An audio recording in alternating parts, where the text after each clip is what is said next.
अस्सलाम वालेकुम, आदाब। मैं हूं मोहसिन और आप देख रहे हैं BBN न्यूज़। आइए शुरुआत करते हैं आज के खबरनामे की और नजर डालते हैं हेडलाइंस पर।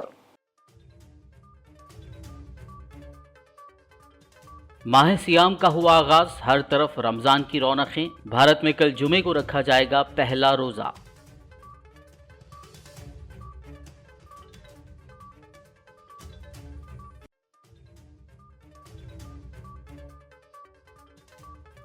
सीएम केसीआर ने बेमौसम बारिश से फसलों को हुए नुकसानात का लिया जायजा। रियासत के मुख्तलिफ अजला के मुतासरा इलाकों का किया दौरा।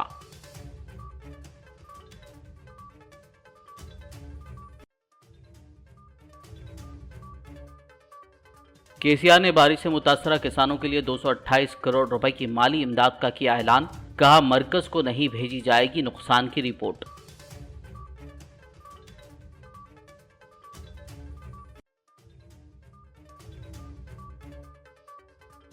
सबूत के साथ एसआईटी के पास जाने से पुलिस ने रोका। सदर तेलंगाना कांग्रेस रेवंत रेड्डी ने लगाया इल्जाम।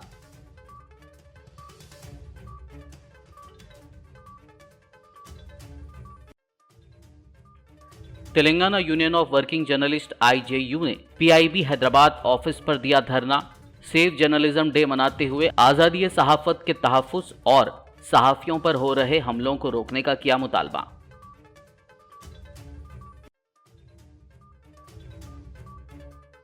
साइबराबाद पुलिस ने मुल्क के सबसे बड़े साइबर स्कैम का किया पर्दाफाश।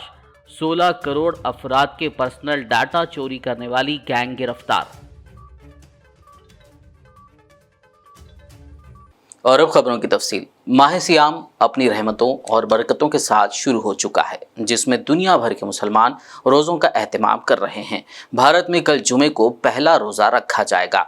माह रमज़ान बरकतों वाला महीना है और इस माह की अज़मत का अंदाज़ा इस बात से लगाया जा सकता है कि कुरान मुक़द्दस का नुज़ूल इसी पाक महीने में हुआ। रमज़ान का पहला अशरा रहमत, दूसरा अशरा मग़फ़िरत और तीसरा अशरा जहन्नम की आग से निजात का है। इस महीने में मुसलमान रोज़े रखते हैं, खूब इबादत व अज़कार करते हैं, कुरान की तिलावत करते हुए अल्लाह से गुनाहों की मुआफ़ी तलब करते हैं। अहले खैर हज़रात गरीबों में अपने माल की ज़कात देते हैं।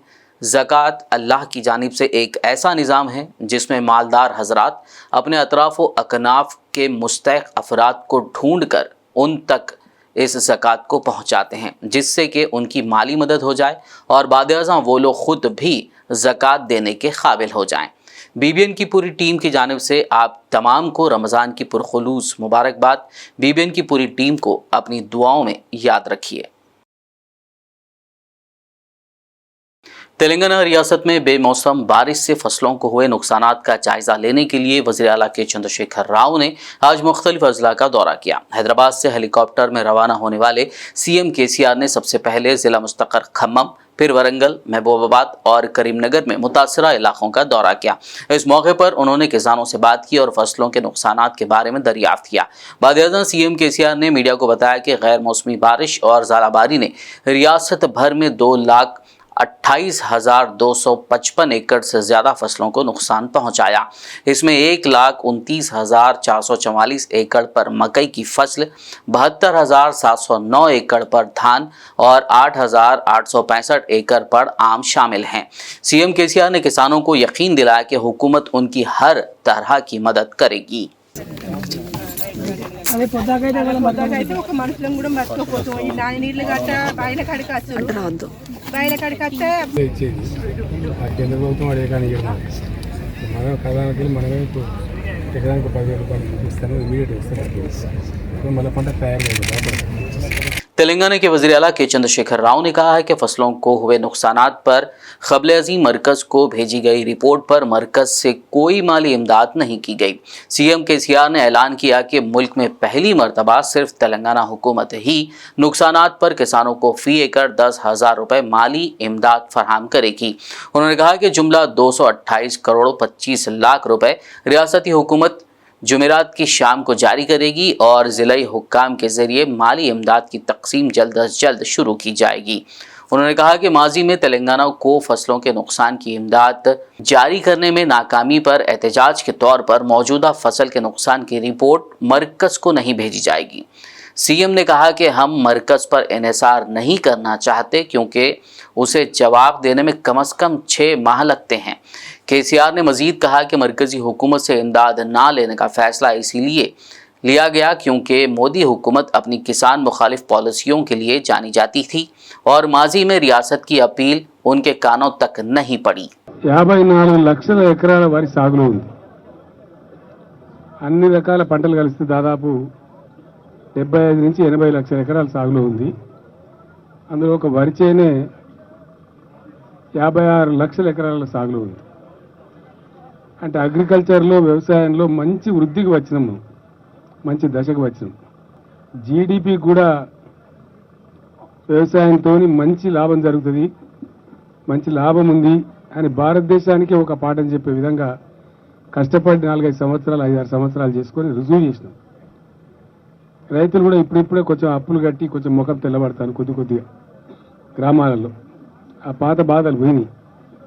24 గంటలు మంచి కరెంటు కానీ నీళ్లు కానీ ప్రాజెక్టులలో కూడా కడుపు నిండా నీళ్లు కానీ అన్నీ కూడా బాగా జరుగుతున్నాయి। ఈ సందర్భంలో అనుకోకుండా ఈ గాలి దుమారం రాళ్లవాన వచ్చింది।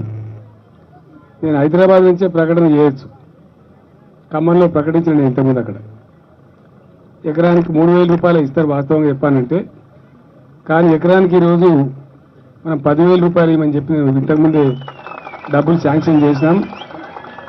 ఎందుకంటే ఎట్టి పరిస్థితులలో మీ అందరినీ కోరేది నేను ఒకటే, నేను సొంతంగా రైతును కాబట్టి, నేను కూడా మట్టిలో పుట్టినాను కాబట్టి, ఇప్పుడు కూడా నేను వ్యవసాయం చేస్తా కాబట్టి, మన మంత్రి నిరంజన్ రెడ్డి గారు వ్యవసాయ మంత్రి కూడా ఆయన స్వయంగా రైతు, ఇప్పుడు కూడా వారు కూడా వ్యవసాయం చేస్తారు అందరం కూడా। కాబట్టి ఆ బాధ మాకు తెలుసు కాబట్టి ఎట్టి పరిస్థితుల్లో మళ్ళీ వ్యవసాయాన్ని కిందికి పడనేయద్దు। ఇంకా 10 ఎకరాలు ఎక్కువ వండియాలి కానీ, ఇంకా ముందుకే పోవాలి కానీ, నీళ్లు కూడా ఇంకా రానికాడికి తెచ్చుకోవాలి కానీ మళ్ళీ వెనకలు చూడద్దు తెలంగాణ ఎత్తే ఏ పరిస్థితుల్లో కూడా। ఆనాడు రాష్ట్రం ఎట్లా సంపాదించుకున్నామో ఇలా వ్యవసాయం కూడా అట్లా పెంచుకుంటున్నాం ఉద్యమం చేసినట్టే। ఎట్టి పరిస్థితులలో మళ్ళీ వెనకకు పోవద్దు। ఇంత ఎండలో ఇంత దూరం మొత్తం మన వ్యవసాయ మంత్రి గారు, చీఫ్ సెక్రటరీ గారు, రాష్ట్ర అధికారులు, మన జిల్లా అంతా అధికారులు, నాయకులంతా ఎందుకు వచ్చినామంటే మీకు ధైర్యం చెప్పడానికి। నేను 10,000 రూపాయలు అడిగి ప్రకటించాల్సిన పెద్ద సమస్య కాదు, కానీ మీకు ధైర్యం చెప్పడానికి మునుపట్లాగా అగో అంటే 6 నెలలని దొంగలు పడడానికి 6 నెలల కుక్కలు పడినట్టు కాకుండా డబ్బులు అనేది కూడా తొందరగానే పంపిస్తాం ఇమీడియట్గా। మీ కలెక్టర్ గారు పిలుస్తారు। మీతో ఒకటే ఒక మనవి చేస్తా ఉన్నా, నేను ఇక్కడ తక్కువ ఉన్నారు చాలా, కానీ ఖమ్మం జిల్లాలో కొద్దిగా ఎక్కువ ఉన్నారు। ఎక్కడైతే పాపం కౌలు తీసుకున్న రైతులు ఉన్నారో, రైతులుగా ఉన్న వాళ్ళని కూడా కొద్దిగా అంత ఆదుకోండి। ఈ సందర్భం పెట్టుబడి పెట్టి వాళ్ళు నష్టపోయినారు కాబట్టి మీరు రైతులే దయవేల్చి వాళ్ళకు కూడా ఆదుకునే పద్ధతిలో కలెక్టర్లకు మేము ఆదేశాలు ఇస్తున్నాం। కలెక్టర్ పిలుస్తారు, మీటింగ్ పిలుస్తారు, మిమ్మల్ని రైతులను కౌలు రైతులందరినీ పిలిచి కూర్చోబెట్టి మాట్లాడతారు। గవర్నమెంట్ ఇచ్చే సహాయంలో వాళ్ళకు కూడా కొంత చేసి పాపం ఆదుకున్నట్టయితే మళ్ళీ భవిష్యత్తు కూడా మంచిగా వాళ్ళు బతారు, మనం బతాం, అందరం బతాం। తెలంగాణలో ఎవరైనా మంచిగా బతకాలి కానీ ఎవరు నష్టానికి గురి కావద్దు, ధైర్యంగా ఉండాలి। మీరందరూ ఉంటారని నేను కోరుకుంటున్నా। మీరు ధైర్యంగా ఉంటేనే నాకు ధైర్యం కాబట్టి ఆ రకంగా ఇంత బాగా వచ్చినాం కాబట్టి ఇంకా మనం ముందరికి పోవాలి। ఎట్టి పరిస్థితులలో మీరు ఏమాత్రం కూడా మనసు ధైర్యం చెడద్దని మిమ్మల్ని కోరుకుంటూ నేను సెలవు తీసుకుంటా ఉన్నా। జై Telangana. Telangana public service commission के पेपर लीक मामले के सिलसिले में मुख्तलिफ इल्जामात लगाने वाले तेलंगाना कांग्रेस के सदर रेवंत रेड्डी से आज खुसूसी जांच टीम यानी SIT ने पूछगछ की। क़ब्ल-ए-ज़ीं कांग्रेस लीडरों के इम्कानी एहतजाज के पेश नज़र पुलिस ने कई कांग्रेस लीडरों को घरों पर नज़रबंद कर दिया था ताकि एहतजाज के सबब कोई नाखुशगवार वाक़या पेश न आए।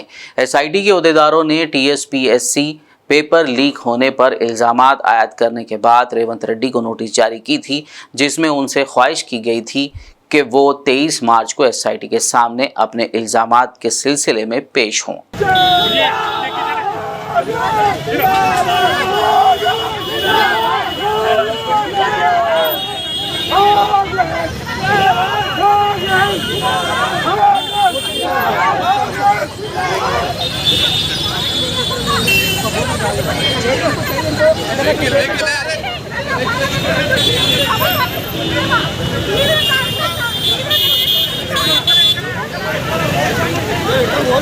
तेलंगाना पीसीसी सदर रेवंत रेड्डी ने पुलिस के खिलाफ बरहमी का इजहार किया। जुमेरात को हैदराबाद में मीडिया से बात करते हुए उन्होंने इल्जाम लगाया कि टीएसपीएससी पेपर लीक मामले में पुलिस उन्हें सबूत के साथ एसआईटी के पास जाने से रोक रही थी। रेवंत रेड्डी ने कहा कि उन्हें खदशा है कि सबूत पेश किए जाने पर केसीआर के खानदान को कसूरवार ठहराया जाएगा। ఏర్పడ్డ తెలంగాణ రాష్ట్రంలో చంద్రశేఖరరావు గారు ముఖ్యమంత్రి కావడము, తారక రామారావు గారు ఐటీ మంత్రి కావడం అనేది తెలంగాణ ప్రజలకు ఒక శాపంగా మారింది. తెలంగాణ పబ్లిక్ సర్వీస్ కమిషన్ మొదటి విడత పరీక్షలు నిర్వహించే బాధ్యతను చైర్మన్ ఇతర బోర్డు సభ్యుల నియామకం అంతా రాజకీయ పునరావాస కేంద్రంగా మారి లోపభూయిష్టంగా నియామకాలు జరిగినాయి. తెలంగాణ పబ్లిక్ సర్వీస్ కమిషన్లో గ్రూప్ 1 ప్రశ్నపత్రాలు కావచ్చు, అసిస్టెంట్ ఇంజనీర్ ప్రశ్నపత్రాలు కావచ్చు, అసిస్టెంట్ ఎగ్జిక్యూటివ్ ఇంజనీర్ ప్రశ్నపత్రాలు కావచ్చు, టౌన్ ప్లానింగ్ ఆఫీసర్ ప్రశ్నపత్రాలు కావచ్చు, ఇలా చాలా ప్రశ్నపత్రాలు బహిరంగ మార్కెట్లో పల్లి బఠానీలలో అమ్మే పరిస్థితి వచ్చింది. దీనికి 100% తారక రామారావు శాఖ, తారక రామారావే బాధ్యత వహించాలి.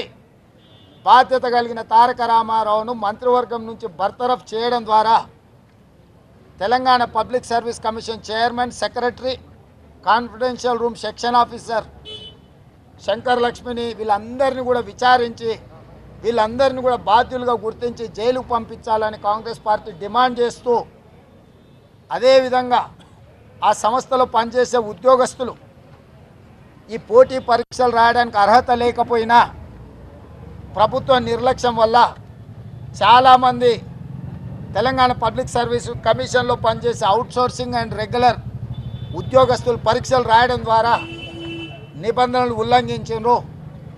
ప్రశ్నపత్రాలను దొంగిలించి బహిరంగ మార్కెట్లో అమ్ముకొని అసలు పరీక్షా నిర్వహణ విధానాన్ని इंडियन जर्नलिस्ट यूनियन आईजेयू की कॉल पर आज 23 मार्च को शहीद भगत सिंह के यौम शहादत को Telangana union of working journalist TUWJ आईजेयू ने सेव जर्नलिज्म डे के तौर पर मनाते हुए हैदराबाद में वाक़े PIB प्रेस इंफॉर्मेशन ब्यूरो के दफ्तर के रूबरू एहतजाज किया। इस एहतजाज में प्रिंट और इलेक्ट्रॉनिक मीडिया से वाबस्ता सहाफ़ियों ने हिस्सा लिया। इस मौके पर उन्होंने बताया कि सेव जर्नलिज्म डे मनाने का मकसद आज़ादी सहाफ़त के तहफ़्फ़ुज़, प्रेस के वजूद के तहफ़्फ़ुज़, सहाफ़ियों के हुकूक़ के तहफ़्फ़ुज़ और सहाफ़ियों पर हो रहे हमलों को रोकने का मुतालबा करना है। उन्होंने कहा कि सहाफ़त जमहूरियत का अहम तरीन सुतून रहा है, आज उसे मज़ीद मजबूत करने की ज़रूरत है। इस मौके पर मुतालबात पर मुबनी मेमोरेंडम PIB के जॉइंट डायरेक्टर बाला कृष्णा के हवाले किया गया।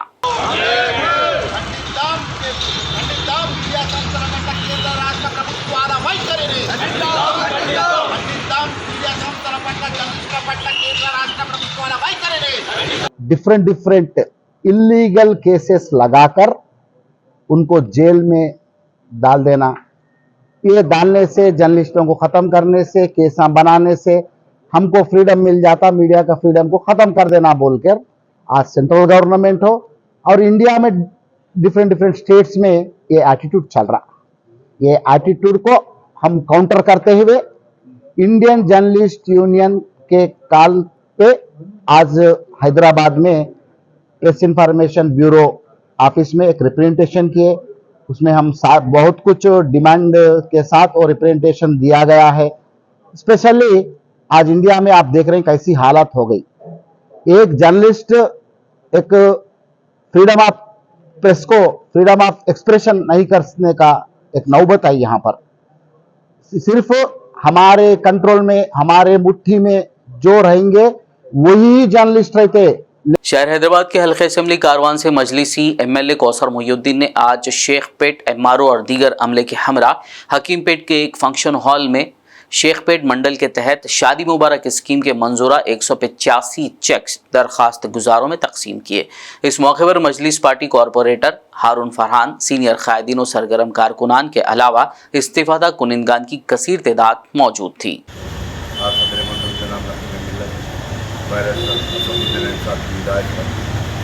कारवान के शेखपेट मंडल के 185 बच्चे से चर्च को हकीमपेट तालाबी कलेक्टर नाम के अंदर शादी मुबारक के चेक को दिया गया। इस प्रोग्राम के अंदर शेखपेट मंडल ऑफिस के तमाम जिम्मेदार और हमारे मजलिस के कारपोरेटर जनाब बदरुद्दीन साहब, जनाब फारूक फरहान साहब और जमात के इब्तदाई सदर मदनी की वर्कर आज के प्रोग्राम में शामिल थे।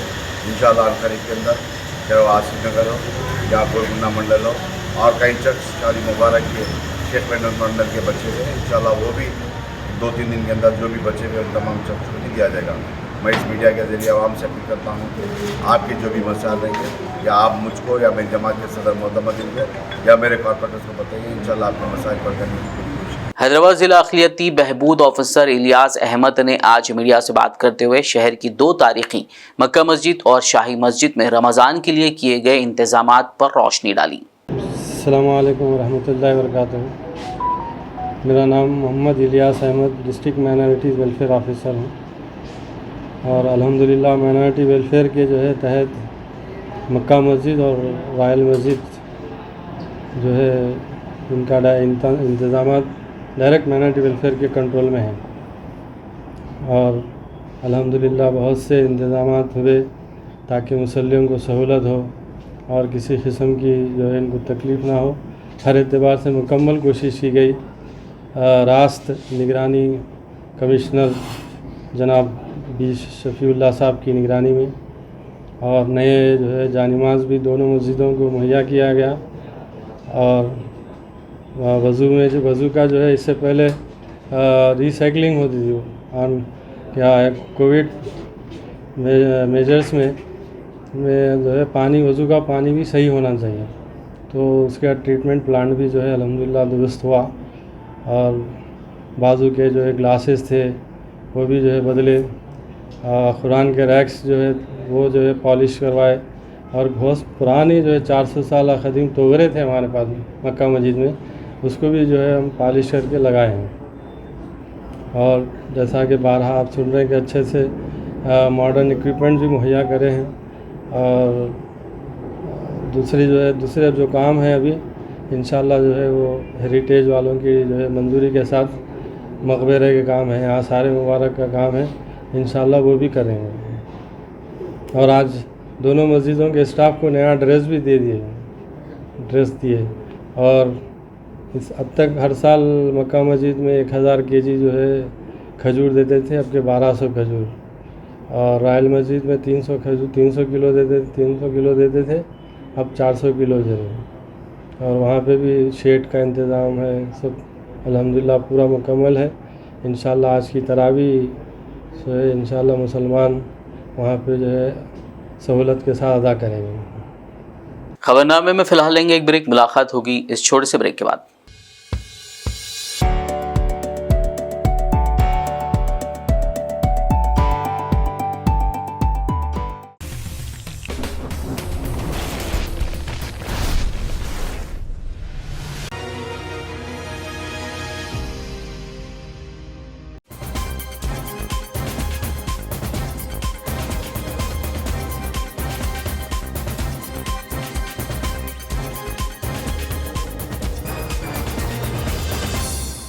ब्रेक के बाद खबरनामे में आपका दोबारा खैर मकदम है। आइए बढ़ते मजीद खबरों की जानिब। तेलंगाना के वजीर सेहत हरीश राव ने आज जुमेरात को सिद्दीपेट के सर्वजना सरकारी हॉस्पिटल में ESIL के ताउन से 70 लाख रुपए की लैप्रोस्कोपी और वैक्यूम का इफ्तिताह किया। इस मौके पर ZP चेयरमैन रोजा शर्मा, कलेक्टर प्रशांत चीवन पाटिल और दीगर मौजूद थे। इस दौरान वजीर सेहत हरीश राव ने अस्पताल के मुख्तलिफ शोबों का दौरा किया, मरीजों और उनके लावाहिकीन से फरहाम की जाने वाली तिब्बी खिदमात के बारे में दरियाफ्त किया।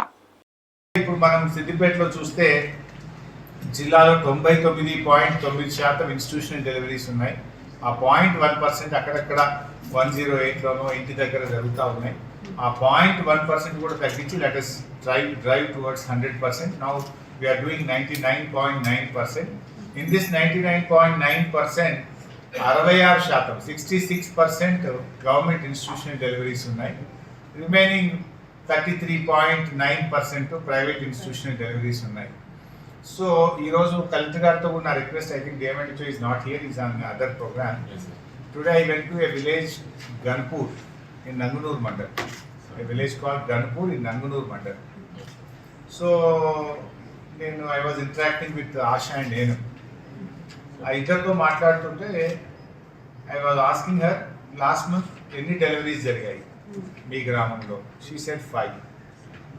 సో 5లో how many in government and how many in private. Then she said 1 in government, 4 in private.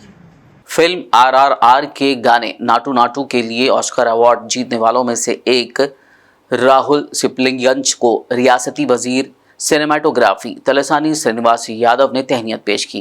Rahul Sipligunj ने अवार्ड हासिल करके हैदराबाद पहुंचने के बाद आज जुमेरात को वजीर श्रीनिवास यादव से मुलाकात की। इस मौके पर वजीर तलसानी ने ऑस्कर स्टेज पर तेलुगु अवाम की ताकत दिखाने पर सिपलिगंज की शालपोशी की और मुबारकबाद दी। वजीर ने ऑस्कर जीतने वाली पहली तेलुगु फिल्म के तौर पर RRR की तारीफ की। उन्होंने इस उम्मीद का इजहार किया कि मुस्तकबिल में मजीद तेलुगु फिल्में ऑस्कर के हकदार बनेंगी।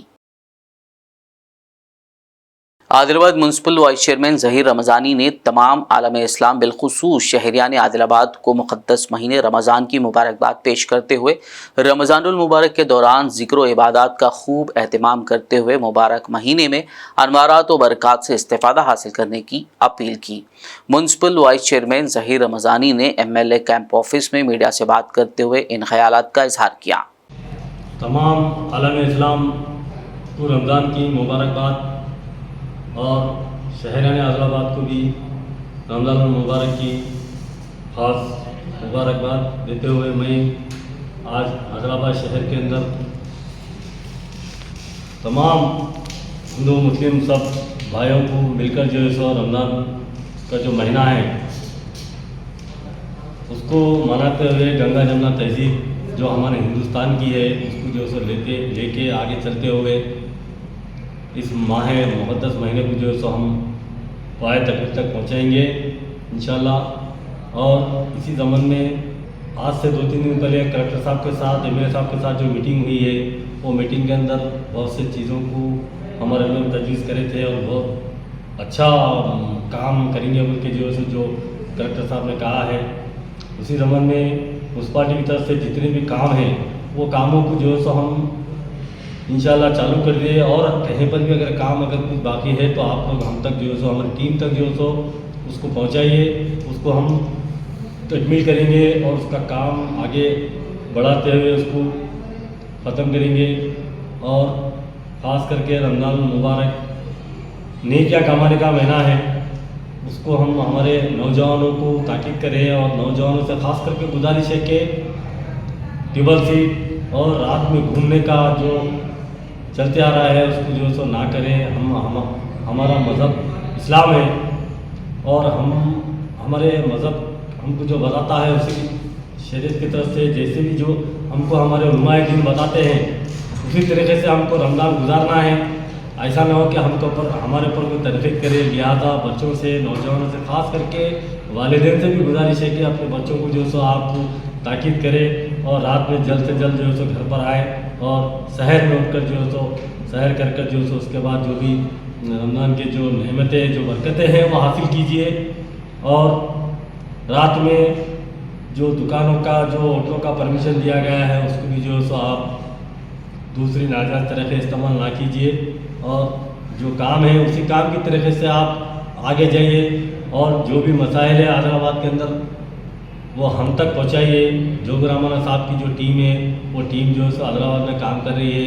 और इस महीने के अंदर ये बाबरकत महीना है, इसके अंदर मैं ख़ास करके हमारे तेलंगाना के लिए और हमारे KCR साहब के लिए जोगरामाना साहब के लिए आप दुआ कीजिए कि हमको ऐसा CM और ऐसा MLA चाहिए, क्योंकि मुस्लिम दोस्त है और मुसलमानों के लिए जो काम कर रहे हैं जिसकी मिसाल पूरे हिंदुस्तान के अंदर नहीं मिलती। हम तय दिल से ये हम दुआ करते हैं कि अल्लाह से ये लोगों को तमाम लोगों को जो सो सेहत दे और इनको जो है सो और आगे जो है सो हमारे को इसी तरह के CM और MLA होना बोल के हम दुआ करते हैं। और मैं फिर एक बार जो सो आदिलाबाद के तमाम मुसलमानों से रमज़ान मुबारक की मुबारकबाद देते हुए मैं आप लोगों को दुआ के लिए गुजारिश करता हूँ।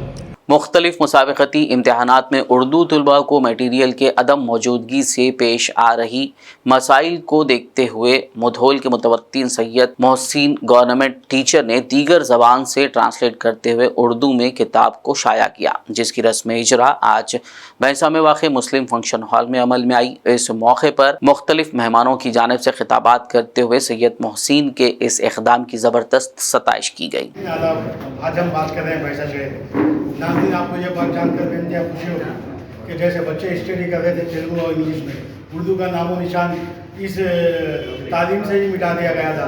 हमारे ऐसे ही टीचर ने उस तेलुगु और इंग्लिश को उर्दू में कन्वर्ट करके एक नया करिश्मा कर दिखाया जो बच्चों को पढ़ने के लिए उर्दू आसानी हो। आज ऐसे ही सर हमारे साथ मौजूद है। अब उन्होंने क्या क्या किए उर्दू के लिए, आइए उनसे तफसील में मालूमात करेंगे। सर, आपका BBN न्यूज़ में खाई मकदम करते हैं। अस्सलाम वालेकुम रहमतुल्लाहि व बरकातहू। मेरा नाम सैयद मोहसिन अली है और मेरा ताल्लुक मुधोल से है। मैं SGT हूँ, TRT 2017 कैंडिडेट हूँ। तो ये बात जो है ना मुझे एक साल से महसूस हो रही थी कि मवाद को, क्योंकि मैं महसूस किया बात को कि अपने जो मुसलमान बच्चे काबिलियत रहने के बाद जॉब हासिल करने में क्यों पीछे हो रहे हैं। तो अपने पास जो है ना कंटेंट की कमी है, उर्दू में जो है ना मवाद मैसर नहीं है। लिहाजा मैंने कोशिश की, छोटी सी कोशिश की कि तेलुगु और इंग्लिश की किताबें मार्केट में जाकर खरीदी, उसको ट्रांसलेशन करके उर्दू में तरतीब दिया और जो एज पर सिलेबस जो गवर्नमेंट का TSPC सिलेबस वो सिलेबस के हिसाब से ही मैंने किताब को तैयार किया और इंशाअल्लाह आज जो है सो किताब मुकम्मल हो चुकी है और रस्म हो चुकी है। और मुझे उम्मीद है कि ये किताब जो है ना इंशाअल्लाह बच्चों को जॉब हासिल करने में ज़रूर मदद करेगी। इंशाअल्लाह ये अखलाक भी ज़रूरी है, अखलाक की तालीम भी ज़रूरी है। उर्दू तो जो है ना आजकल ये समझ रहे हैं कि उर्दू पढ़े तो नौकरी नहीं आती बोलती, ये बिल्कुल गलत कॉन्सेप्ट है। तौफीक साहब भी बोले कौन सी भी ज़बान में पढ़ो आपको जो है ना नौकरी 100% आती है। IAS भी पढ़े सो मिसालें हैं, उर्दू पढ़े सो, लेकिन आप जो बोले कि अखलाकी तालीम भी ज़रूरी है, अखलाक पेरेंट्स की जिम्मेदारी है कि वो अखलाकी तालीम भी दें। बिल्कुल बेहतरीन बात बोले आप। ये बच्चों के जो है ना फ़ायदे को देखते ही क्या हुए, क्यों बोलते हो अपने मुसलमान के बच्चे काबिलियत रहने के बाद भी पीछे रह जा रहे हैं मवाद उर्दू में मवाद नहीं रहने की वजह से। उसी बात को जो है ना उसी कमी को दूर करने के लिए जो है ना मैंने किताब बनाई है और मुझे इंशाअल्लाह उम्मीद है ये जो है ना मेरी किताब उनको ज़रूर मदद फराहम करेगी। इसके ज़रिए कई उनको जो है ना नौकरियों में मुलाजिमत हासिल करने में ये किताब मदद फराहम करेगी और मुझे उम्मीद है इंशाअल्लाह ये। और इतना कहते हैं अपनी बात खत्म करता हूँ। आपका बहुत बहुत शुक्रिया। ये सर कह रहे हैं कि उर्दू तालीम बताएं, उर्दू तालीम किसे कहते हैं, उर्दू तालीम से क्या हासिल होगा। ये सोचने की ज़रूरत नहीं है कि उर्दू तालीम ना हासिल करोगे तो आपको नौकरी नहीं, आपको कुछ नहीं। उर्दू तालीम से हर चीज़ मिलेगा। ये अपने ये गलत सोच है, अपने दिमाग से निकाल दीजिए। मैं कैमरामैन प्रकाश के साथ मोहम्मद रब्बानी, BBN न्यूज़, भैंसा। सफ़ा बैतुल-माल शाख ज़हीराबाद की जानिब से मुस्तहिक़ लोगों की निशानदेही के बाद तकरीबन 500 लोगों में रमज़ान पैकेजेस तकसीम किए गए, जिसकी कीमत 2000 रुपये बताई गई है। इस मौके पर मुफ्ती नज़ीर अहमद हुसामी, मौलाना अब्दुल मुजीब क़ासमी और मौलाना अतीक़ अहमद क़ासमी ने खिताब करते हुए कहा कि माह रमज़ान के मुबारक मौके पर तकरीबन 13 साल से सफ़ा बैतुल-माल की जानिब से मुस्तहिक़ ख़ानदानों में रमज़ान पैकेजेस तकसीम किए जा रहे हैं। उन्होंने अहले खैर हज़रात के लिए दुआएँ करने की गुजारिश की। इस प्रोग्राम में फसी, माजिद, इरफान, जाकिर, हाफिज मुजम्मिल, हाफिज मोहम्मद उस्मान, हाफिज मोहम्मद सिराज और दीगर मौजूद थे। शहर हैदराबाद के आसिफ नगर पुलिस स्टेशन हुदूद में एक चलती हुई इलेक्ट्रिक 2 व्हीलर गाड़ी में आग लग गई। LIC दफ्तर के करीब जा रही इस इलेक्ट्रिक बाइक में अचानक ये आग लगी। गाड़ी में आग देखकर गाड़ी चलाने वाले ने फौरी चौकसी का मुजाहरा किया और बाइक से उतरकर दूर ठहर गया। साइबराबाद पुलिस ने मुल्क के सबसे बड़े साइबर स्कैम का पर्दाफाश किया है। साइबराबाद पुलिस ने मुल्क के मुख्तलिफ मकामात से शख्सी डाटा यानी पर्सनल डाटा चोरी करके फरोख्त करने वाले एक गिरोह को गिरफ्तार कर लिया। पुलिस से की गई शिकायत की बुनियाद पर पता चला कि मुल्क भर में करोड़ों अफराद का डाटा चोरी करके फरोख्त किया जा रहा है। साइबर जराइम पेशा अफराद बैंकों और सिम कार्ड्स के नाम पर पैगामात भेज रहे थे। इन पैगामात के जरिए भेजे गए लिंक्स पर क्लिक करने पर सारिफीन का ज़ाती डाटा उनके हाथ लग रहा था, जिसका फ़ायदा उठाते हुए ये अफराद इस डाटा को फ़रोख्त कर रहे थे। साइबराबाद पुलिस कमिश्नर स्टीफन रविंदर ने एक प्रेस मीट के दौरान बताया कि साइबराबाद में इस गैंग के 6 अफराद को गिरफ्तार किया गया है। उन्होंने बताया कि फ़ौज से ताल्लुक़ रखने वाले 2.5 लाख अफराद का डाटा भी चोरी होने की तस्दीक हुई है। एक अंदाजे के मुताबिक मुल्क भर में 16 करोड़ अफराद के आधार कार्ड, फ़ोन, बैंक के खातों के ज़ाती डाटा की चोरी की गई। इस सिलसिले में शहर हैदराबाद के तीनों पुलिस कमिश्नरेट्स में सैकड़ों मुकदमात दर्ज हैं। पुलिस कमिश्नर ने कहा कि इस सिलसिले में बहुत से गैंग को पहले ही गिरफ्तार किया जा चुका है, जबकि मजीद तहकीकात जारी है। తర్వాత government Delhi government employees NCR రీజన్లో అబౌట్ 34,000 వరకు వీళ్ళ డేటా ఉంది. తర్వాత గవర్నమెంట్ ఎంప్లాయీస్కి సంబంధించి అబౌట్ 11 lakhs. తర్వాత పాన్ కార్డ్ డీటెయిల్స్ కూడా మీరు చూస్తే అక్కడ about 15 lakh PAN card details కూడా మనకి ఇక్కడ లభ్యమైనవి. అందులోని మనకి ఇక్కడ డిఫరెంట్ ఫీల్డ్స్లోని ఈ డేటా అన్నది వీళ్ళంతా ఉన్నారు. ఇది control number, CC number, AC updates, card holders number, తర్వాత mobile number, first SWP amount, then income declared, ఇట్లాగా డిఫరెంట్ ఫీల్డ్స్లోని ఈ ఇన్ఫర్మేషన్ అంతా కూడా ఈ సైబర్ క్రిమినల్స్కి అమ్ముతా ఉన్నారు. మీ అందరికీ తెలుసు పాన్ కార్డ్ ఇది బేసిక్ ఫైనాన్షియల్ ఐడెంటిటీకి, అంటే ఎనీ ఫైనాన్షియల్ సర్వీస్ మనం తీసుకోవాలన్నా దానికి బ్యాక్ ఎండ్ లింక్ చేసేది పాన్ కార్డ్. సో ఈ పాన్ కార్డ్ డీటెయిల్స్ కూడా ఇక్కడ చాలా ఫ్రీగా అమ్ముతా ఉన్నారు. ఇప్పుడు చూస్తే ఇట్లాంటి ఇన్ఫర్మేషన్ అండ్ డేటా లీకేజ్ వల్ల మనకి ఎంటైర్ నేషనల్ సెక్యూరిటీకే ముప్పు వచ్చే ఇది ఉన్నది. అంటే ఎంటైర్ నేషనల్ సెక్యూరిటీ కూడా మనం బ్రీచ్ అయ్యే ఆస్పెక్ట్ ఉన్నందువల్ల మనకి చాలా సెన్సిటివ్గా మనము ఈ కేసు అన్నది ఇన్వెస్టిగేట్ చేస్తూ ఉన్నాము. ఇంతేకాకుండా టెలికాన్కి సంబంధించి మనకి 3 crores డేటాబేస్ ఆఫ్ కస్టమర్స్ ఉన్నది. అంటే 25 ఫీల్డ్స్లో వీళ్ళంతా ఉన్నారు. తర్వాత బ్యాంక్కి సంబంధించి ఇందాక చెప్పినట్టు మనకి 1.2 crore డేటాబేస్. అంటే అందులోని క్రెడిట్ కార్డ్ డీటెయిల్స్ ఒక 6 బ్యాంక్స్కి సంబంధించి ఉన్నది. తర్వాత డెబిట్ కార్డ్ అబౌట్ 4 బ్యాంక్స్కి సంబంధించి ఉన్నది. అన్ని popular banks and top banks like HDFC, ICICI, axis bank, తర్వాత ఎస్బీఐ, బ్యాంక్ ఆఫ్ బరోడా, ఇట్లాగా అన్ని banks credit card and debit card details కూడా వీళ్ళు అమ్ముతా ఉన్నారు. आखिर में एक नजर हेडलाइंस पर। माह सियाम का हुआ आगाज, हर तरफ रमजान की रौनकें। भारत में कल जुमे को रखा जाएगा पहला रोजा।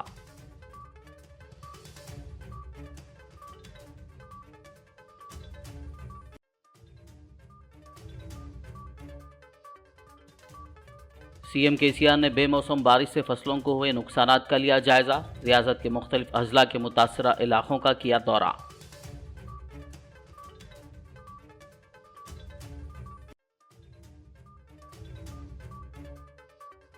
केसीआर ने बारिश से मुतासरा किसानों के लिए 228 करोड़ रुपए की माली इमदाद का किया ऐलान। कहा मरकज को नहीं भेजी जाएगी नुकसान की report.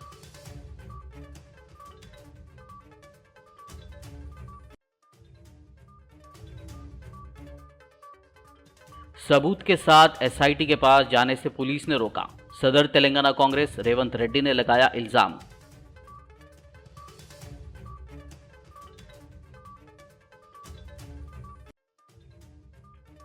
Telangana union of working journalist IJU ने पीआईबी हैदराबाद ऑफिस पर दिया धरना। सेव जर्नलिज्म डे मनाते हुए आजादी सहाफत के तहफ्फुज़ और सहाफियों पर हो रहे हमलों को रोकने का किया मुतालबा।